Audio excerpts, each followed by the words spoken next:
அடடா! நிறைய நாள் இப்போ நாங்க செட் ஆயிருக்கோமே, எங்கேயாவது சாப்பிட போவோம்னு பிளான் பண்ணி நாங்க சாப்பிட போன இடம் தாங்க காடமம் மவுதன் ஹோட்டல். அதாவது இது எங்க இருக்குன்னு சொன்னா, புத்தள டவுன்ல பீச்சுக்கு பக்கத்துல இருக்கிற ஒரு ஹோட்டலுங்க. ஹோட்டலுக்கு போனதோடயே எங்களுக்கு ஒரு கொத்து ரொட்டி போடுங்கன்னு சொன்னோம். நாங்க கொத்து ரொட்டி போட சொன்னதுக்கு ஒரு காரணம் இருக்கு. அதுதான் இந்த வீடியோவே. கொத்துரொட்டிக்கு தேவையான இன்க்ரீடியன்ட்லாம் எடுத்து போட்டு அதுலேயும் ஒரு முட்டையை அடித்து ஊற்றி அதுக்கு தேவையான ஸ்பைசிஸ் எல்லாத்தையும் போட்டு உடனே அதை வதக்க துவங்கினாரு. நல்லா வதக்கிட்டு அது வெந்தத்தோடையே சின்னதாக அவர் வெட்டி வச்சிருந்த ரொட்டிகளை எடுத்து அப்படியே கொத்துரொட்டி ரெடி பண்ணுறதுக்கு அதில் போட்டாருங்க. அது போட்டது மட்டும் இல்லாமல் அதுக்கு தேவையான கறி ஐட்டம் எல்லாத்தையும் ஊற்றி நாங்கள் ஒரு மிக்ஸ் கேட்டிருந்தோம். ஒரு மிக்ஸ் கொத்து ரொட்டி கேட்டிருந்தாலும் அதை ஊற்றினாரு. ஸோ அதை அப்படியே மெல்ல மெல்ல கொத்த துவங்கினாரு பாருங்க. இது தாங்க அந்த சத்தம். நீங்களே கேளுங்க, அப்போ தான் உங்களுக்கு விளங்கும்.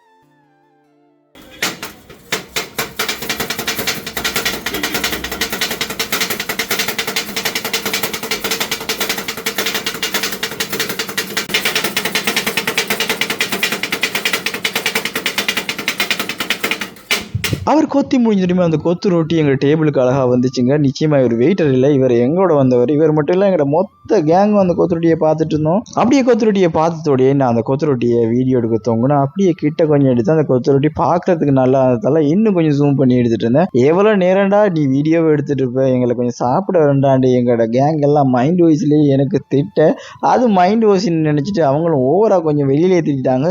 ஸோ சரி நீங்கள் சாப்பிட்றதுக்கெல்லாம் ரெடி பண்ணுங்கன்னு சொன்னதோடய உடனே சோ சொல்லி அதுக்கு மேலே ஊற்றிட்டு அதோட எங்களோட கேங் வெயிட்டர், அதாவது இந்த கொத்தரொட்டியை கொண்டதோட உடனே ஒரு கரண்டி எடுத்து பிளேட்ல அப்படியே வச்சு கொத்தரொட்டியை போட தோங்கினாரு. அவர் போட்டதும் போதும்பா எங்களுக்கு கொஞ்சம் மிச்சம் வைன்னு சொன்னதோட அப்படியே எங்கட பக்கம் கொஞ்சம் திரும்பி தர அதை நான் எடுத்து போட்டுட்டு என் கரண்டியால் கொஞ்சம் ட்ரை பண்ணி பார்த்தேங்க.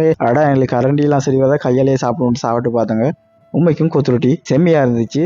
நீங்களும் மதுரை பக்கம் போனால் கொஞ்சம் ட்ரை பண்ணி பாருங்கள்.